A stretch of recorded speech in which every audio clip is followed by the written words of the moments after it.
ये 16 फरवरी 2024 की current affair को मैंने समराइज फॉर्म में लिखा है। जैसे आप भी करंट अफेयर पढ़ते हो तो उसको नोट करना सही नहीं लगता है, मतलब याद करने में, रिकॉल करने में दिक्कत होती है, तो इसको ऐसे समराइज करके आप एक सीट पे कर सकते हैं। जैसे कि स्टार्ट करते हैं, ठीक है। जैसे मिस्टर अनूप पांडे के बारे में जिक्र हुआ, इलेक्शन कमिश्नर ये रहे हैं, ठीक है। ये रिटायर्ड हो रहे हैं इस बार, ठीक है। कितनी कमेटी, मतलब कितने मेंबर्स की बैठती है? 3 मेंबर जो बैठते हैं इसमें। एक चीफ इलेक्शन कमिश्नर होता है और एक 2 इलेक्शन कमिश्नर होते हैं, ठीक है। तो उसका ड्यूरेशन क्या, टेन्यूर कितना होता है? 6 ईयर हो या तो फिर 65 ईयर्स की एज हो जाए, ठीक है। प्रेसिडेंट अपॉइंट करता है। ये क्या क्या कंट्रोल करते हैं? जैसे कि लोकसभा, राज्यसभा और प्रेसिडेंट, वाइस प्रेसिडेंट और विधानसभा, ठीक है। सर्च कमेटी होती है, गठन की जाती है, जिसमें कि 10 साल का काम देख के इनको अपॉइंट किया जाता है। फिर यूपीआई पे सवाल इस बार बन सकता है कि यूपीआई जो है एनपीसीआई के अकॉर्डिंग, सबसे पहले फ्रांस यूरोप के बीच में यूपीआई हुआ था और फिर बाद में श्रीलंका में हुआ था। मगर इस बार क्या क्वेश्चन आ सकता है आपका, हाल ही में यूएई के बीच में इंडिया का फर्स्ट यूपीआई स्टार्ट हो चुका है, ठीक है। फिर आईएमईसी के बारे में पूछा जाएगा, Indian middle east economic corridor. एक तरह से इकोनॉमिकली हम क्या कर रहे हैं, जितनी भी चाइना बेल्ट है उसको काउंटर करेंगे। तो जैसे पहले यूएई में ड्रैगन मार्ट के नाम से वहाँ पे चीज़ें थी, तो इजीली अवेलेबिलिटी थी चीज़ों की, सामान की। मगर अब उसको क्या हो रहा है, भारत मार्ट बनाया जा रहा है दुबई में अब, ठीक है। 2025 तक हो जाएगा कंप्लीट। फिर स्पोर्ट्स से रिलेटेड पूछ देखा जाए तो शूटिंग वर्ल्ड कप में स्पेन में जो हो रहा है, वहाँ पे दिव्यांशी और लक्षिता ने गोल्ड और सिल्वर रिस्पेक्टिवली जीता है, ठीक है। ऐसे ही स्पोर्ट्स का दूसरा तरफ देखा जाए तो रचना कुमारी को बैन कर दिया गया, डोपिंग टेस्ट में फेल हो गई हैं ये। कौन सा स्पोर्ट्स था? इंडियन हैमर थ्रो में थी ये। डोपिंग एजेंसी 2 होती हैं, इंडियन लेवल पे नाडा होती है, वर्ल्ड लेवल पे कनाडा में जो है वाडा होती है, ठीक है।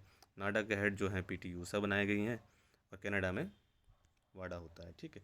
ऐसे ही ऊपर को आ जाए तो कॉप कॉप से बात की जाए तो ये क्लाइमेटिकली और माइग्रेटरी स्पीसीज़ जो होती हैं उन पे ध्यान देती है। तो COP14 की बात की जाए तो उज्बेकिस्तान में होगा, जिसमें कि ये समरकांड जो ये वाला एनिमल है इसके लिए होगा। सबसे पहली बार क्वेश्चन पूछा जा सकता है कहाँ पे हुआ था, तो 1995 बर्लिन में हुआ था, क्लाइमेटिक चेंज के लिए।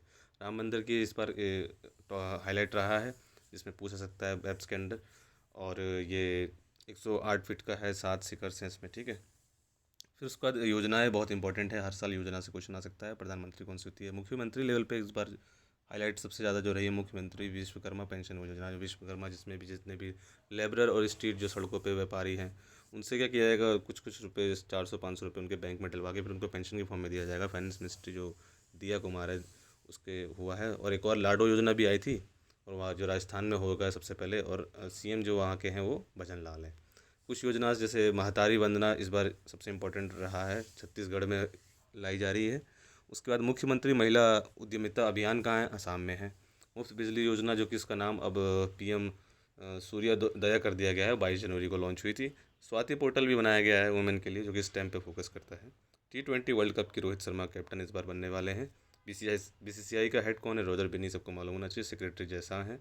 इस बार हाल ही में क्रिकेट स्टेडियम राजकोट में जो है उसका नाम निरंजन शाह करने वाले हैं, जिस पे अभी बात चल रही थी। फिर इंडेक्स की बात की जाए तो जैसे होलसेल प्राइस इंडेक्स की बात की जाए तो मिनिस्ट्री ऑफ कॉमर्स इसको देता है। डिमांड सप्लाई पे डिपेंड करता है। दिसंबर में 9.38 था और अब जाके 3 महीने में सबसे लोवेस्ट हो चुका है, जो कि 6.85 है, ठीक है। उसके बाद हम और इंडेक्स की बात की जाए तो टॉम टॉम ट्रैफिक इंडेक्स होता है, जो कि सबसे अच्छा माना गया है लंदन का। एलपीआई रिपोर्ट बनाई जाती है, जिसमें इंडियन 38 रैंक करता है। ग्लोबल ब्रांड गार्डनशिप इंडेक्स देखा जाता है, चाइना सबसे आगे है, अंबानी फिर टाटा, ऐसे उसमें कौन कौन से ग्लोबल ब्रांडिंग है। 23 करप्शन इंडेक्स भी बनाया गया, जिसमें कि इंडिया 93 रैंक पे आता है। ग्लोबल यूनिकॉर्न रैंकिंग में इंडिया 3rd पोजीशन पे आता है। इलेक्ट्रोरल बॉन्ड जो है इस बार बड़ा फेमस ही टॉपिक रहा है आजकल में। इसको ट्रांसपेरेंसी को मेंटेन करने के लिए इसको बनाया गया था 2017-18 में। और इसमें क्या था कि जितना जो भी कोई बिजनेसमैन या कोई पार्टी या फिर कोई ऑर्गेनाइजेशन किसी को फंड देना चाहती है, डोनेशन देना चाहती है, तो वो एसबीआई में एक बॉन्ड को खरीदेगी, जो कि इलेक्ट्रोल बॉन्ड होगा, वो इलेक्शन में हेल्प करेगा। उसको विड्रॉ नहीं कर पाया तो वो पीएम रिलीफ फंड में चले जाता है। तो अगर अभी जो एडवोकेट भारत भूषण हैं वो इसको अनकॉन्स्टिट्यूशनल बना रहे हैं, असंवैधानिक तौर पर बता रहे थे कि ये ऐसा उन्होंने वो किया है, तो फिर इसमें 5 जजों की, जिसमें कि सीजीआई भी थे, तो उन्होंने इसको अभी बात की गई कि हाँ अब आगे से नो न्यू बॉन्ड किया जाएगा, ठीक है। इलेक्शन कमीशन इंडिया के आर्टिकल 21 के अंडर आता थे।